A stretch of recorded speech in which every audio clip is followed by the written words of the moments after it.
The most cleverly written conversation between two characters in the entire Marvel Cinematic Universe might just be this interaction between Ultron and Vision. You were supposed to be the last.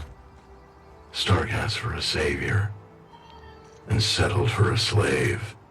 I suppose we are both disappointments. Why? Well, it all has to do with subtext and the genius of these three writers, Joss Whedon, Jack Kirby, and the legend himself, Stan Lee. You see, typically when characters are talking in a film or a play or a book, they're not really saying what they are thinking or what they feel. We do the same thing here in the real world. In nearly every interaction we have, there's an underlying message. Whether that be, leave me alone, you weirdo, or you need to tread lightly, or even something as simple as, I love you. After rewatching this movie recently, it became abundantly clear to me that these writers are extremely intelligent, talented individuals, and it's so evident in that first sentence that Vision utters.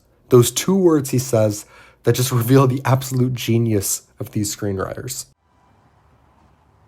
You're afraid Of you. of death.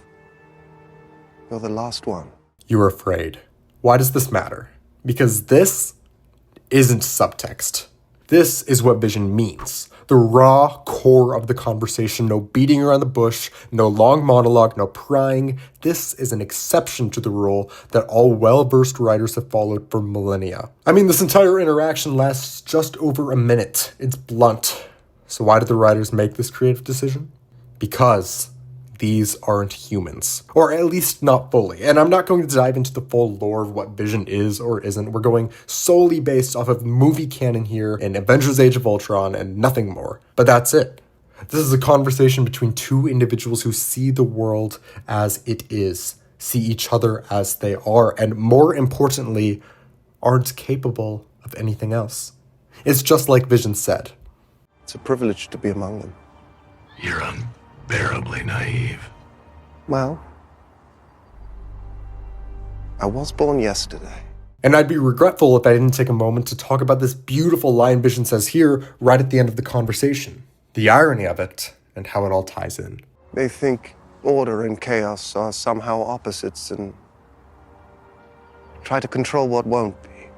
Wow, what a powerful scene, but what does that even really mean? Well, it's not just a cool throwaway line that the writers included in there. It has layers, maybe even a little bit of subtext. Although not within the confines of the story, but as a commentary on stories themselves and those who write them. You see, Vision is saying that in reality, order and chaos are both part of the same system, oftentimes intertwined, that life isn't all one or the other, and that trying to focus everything into neat square boxes ignores that truth. He says that we as humans try to control what won't be, that our attempts to control things like fate, emotions, or the unpredictable nature of existence are futile. And this is all great. I mean, real world applicable stuff that you can take and use to improve your own life, and you should. At the heart of it all, that's kind of what movies are all about. At least, they should be. But it's ironic, because someone wrote this script and decided that the character Vision was going to die 3 years later in the movie Avengers Infinity War. That humans actually did control what won't be his fate. So is Vision wrong? Is the statement in itself contradictory? Well, no, actually. On the screen, you'll find over 24 different storytelling structures and techniques, rules you were supposed to follow, all of which I've studied again and again and again in search for the best way to tell a story. From the monomyth and Shakespeare's 5-act play structure to Blake Snyder's Save the Cat and Robert McKee's novel Story, there are hundreds, heck, thousands of more square boxes that I could put on this list. And not to say they don't work, they do, no doubt about it. But every now and then, a writer breaks the rules and creates something different, and it works even better. In the case of Vision and Ultron, dialogue is exactly what the character means. The subtext is the text, ink on page, into the actor's hands, and performed for an audience of millions. You see, many of us writers really like those structures, those rules, those little square boxes. We love them. We crave them. Not everyone does, but many do. Some people say that having structure doesn't hold them back. It actually frees them. And that's awesome.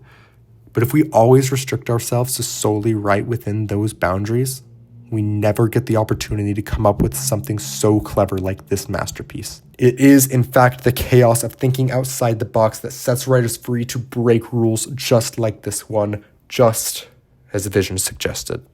Because after all, the writers followed many storytelling rules when writing the screenplay, but they also broke a few. The order and chaos of storytelling, not opposites at all, in fact, both tools to be utilized by the writer, and at the end of the day, I think they wrote a pretty good movie. Thanks for watching. See you next week.